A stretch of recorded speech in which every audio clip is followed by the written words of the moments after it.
I was more overweight than I am now, and so Dr. Gerard said instead of a CPAP, let's try and do a sleep study, and we'll see if you qualify for an appliance.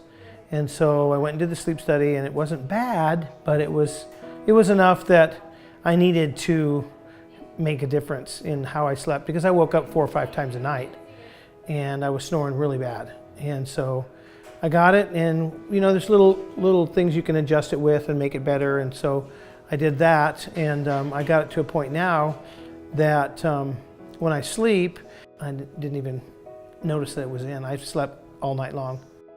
I wake up awake.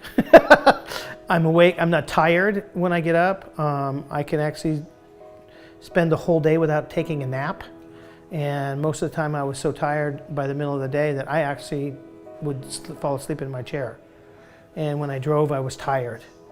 And so it's really made a huge difference in sleeping, being awake and being aware, and it's changed a lot of stuff. And I'm losing weight, so that helps too.